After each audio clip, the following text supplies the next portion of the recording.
Cette semaine à l'émission, Éric Normandin, agent de communication et de développement à la salle de spectacle des Jardins de New Richmond, nous parle de la programmation de la salle pour le mois d'avril.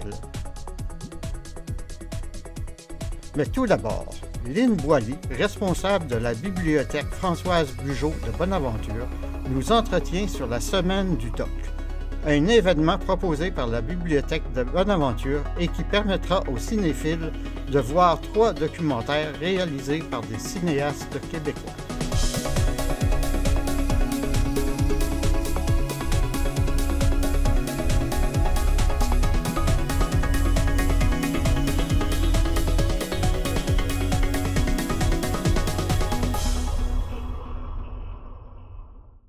Bonjour Lynn, est-ce que tu peux me parler de la Semaine du Doc qui va être présentée ici à Bonaventure? La Semaine du Doc, en fait, c'est une édition de projection de films documentaires qui est proposée à travers le Québec aux bibliothèques qui désirent y participer.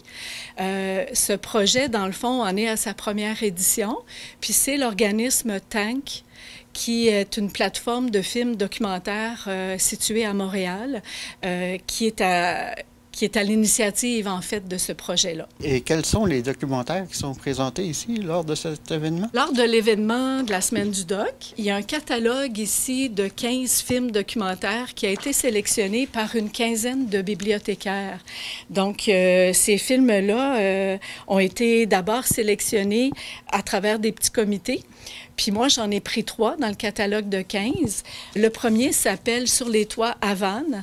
C'est une réalisation de Pedro Ruiz. Ça se passe, comme le nom l'indique, à Cuba, dans le fond, à la ville de Havane. Ça va être présenté le vendredi 4 avril, 19h, au Centre Bonaventure. Et c'est un film, dans le fond, qui a comme sujet la pauvreté, la marginalisation des personnes qui ont moins de moyens financiers.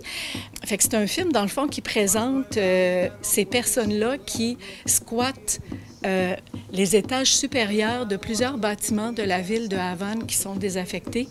Mais malgré la thématique qui semble être un peu dure, reste que ce film est vraiment de toute beauté artistique parce que ces gens-là qui sont habitués de vivre avec peu ont réussi à s'organiser des milieux de vie vraiment très beaux, puis ils ont une vue imprenable aussi sur la ville de Havane.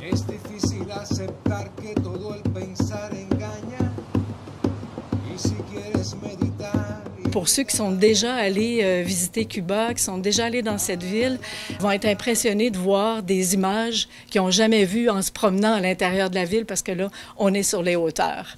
Donc ça, c'est le premier film. Le deuxième film, ça s'appelle Humus. C'est un film qui va être présenté le samedi après-midi, toujours au Centre Bonaventure. Ça va être présenté à 13h.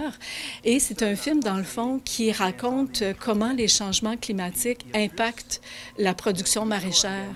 On sait qu'ici, en Gaspésie, on est loin d'être en autonomie au niveau de la production de légumes locale.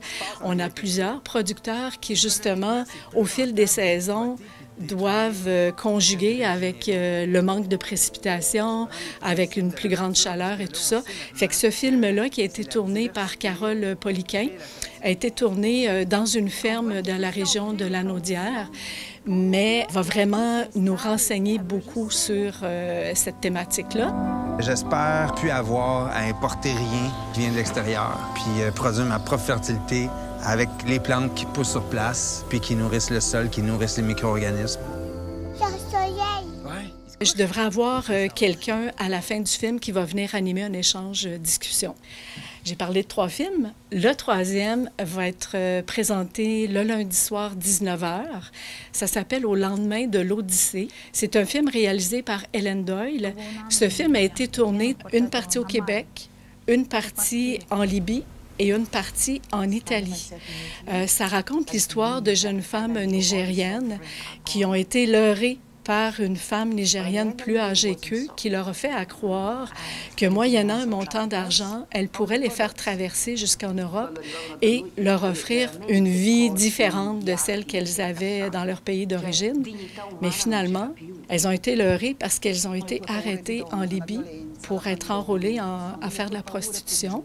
Mais il y a des femmes italiennes qui ont été mises au courant de ce fait et qui se sont mobilisées ensemble pour pouvoir aller chercher ces femmes-là puis leur donner vraiment, pour vrai, une seconde vie en Italie.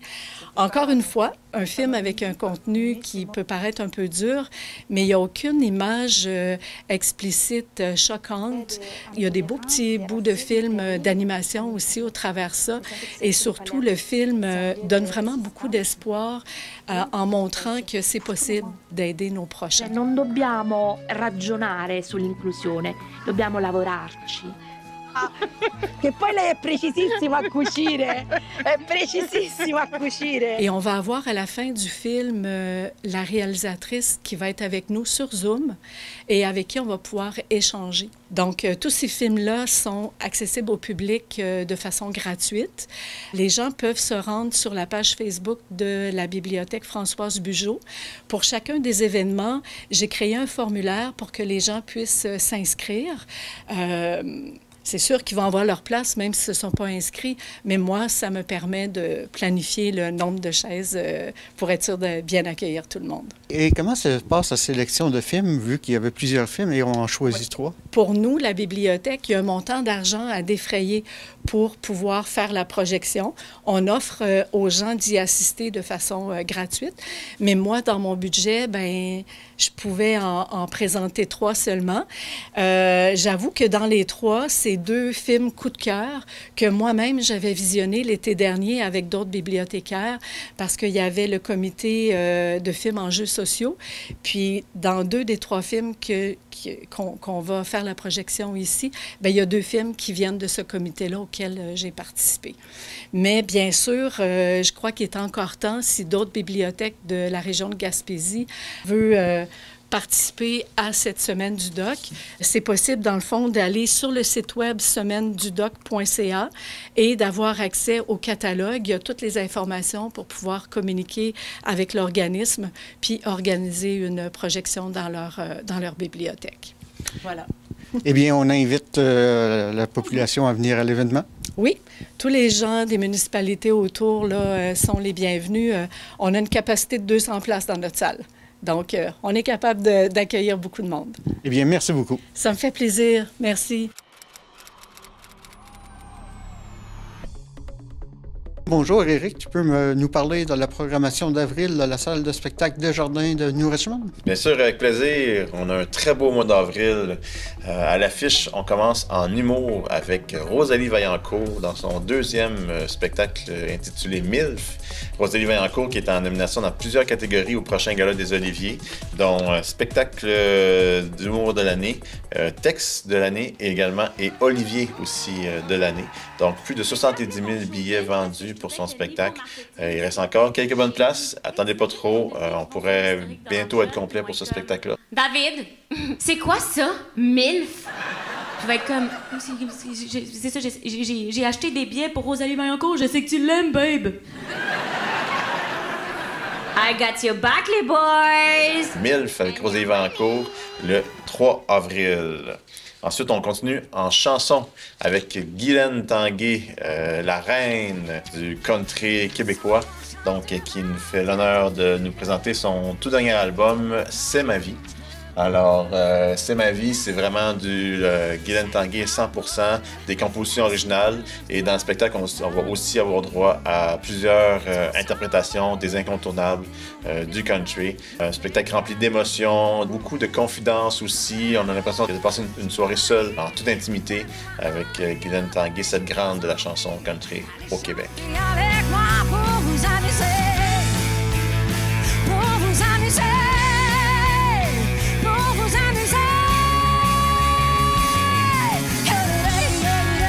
Ensuite, on va continuer encore en chanson avec une autre grande dame de la musique québécoise, donc France d'Amour, qui a sorti son 14e album intitulé 14 l'année passée, donc nous présente le spectacle de cet album-là.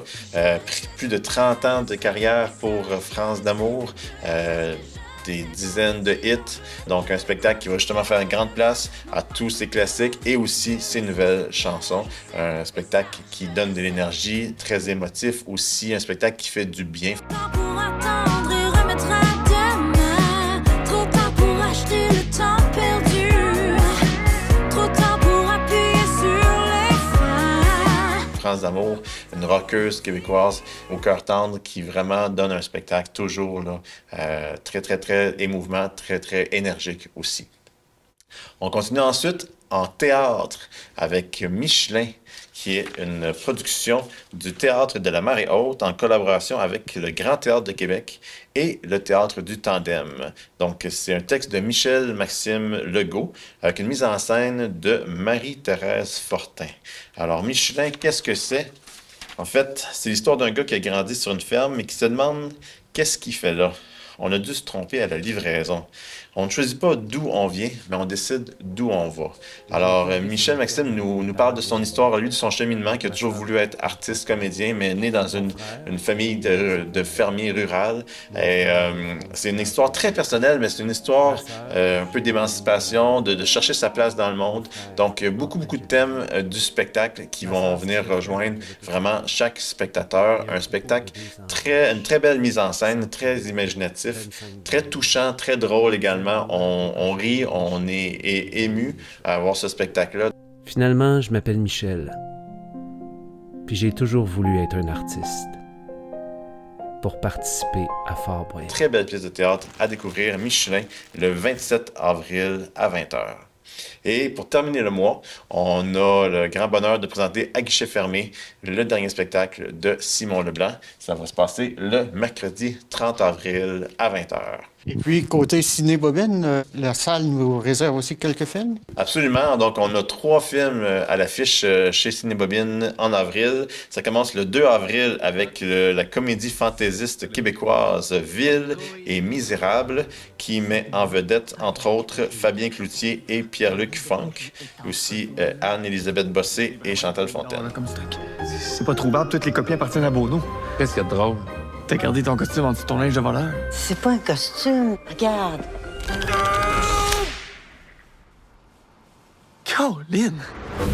Tout le monde a une première fois avec un démon. Rappelle-toi de moi, là. J'avais essayé de te stabber en plein cœur avec un crucifix. Alors là... Lucien te traumatise pas trop, mon Daniel? Lui, ça fait trop longtemps que tu joues selon les règles des humains, puis ça t'apporte rien. T'es un démon! Ton psy, c'est un maniaque. On choisit pas nos psys. On rentre pas à job imbibé de pisse. Je sais que tu m'as suivi l'autre jour en taxi. Vas-tu prendre un verre bientôt? Des amis humains. Ensuite, le dimanche 13 avril, en après-midi à 14h, on a la comédie dramatique française, donc en fanfare. Et pour terminer le mois, on a le thriller drame brésilien-France de Walter Salles, Je suis toujours là, qui va être le mercredi 23 avril à 19h30. Pour tous les détails, n'hésitez pas à consulter notre page Facebook, Instagram, aussi notre site web. Et puis, n'oubliez pas que la mise en vente des billets pour la prochaine saison d'automne sera le 9 avril à 13h30. Donc, dévoilement de la programmation et mise en vente des billets pour les spectacles de saison d'automne 2025, le 9 avril, 13h30. Mettez ça à votre agenda.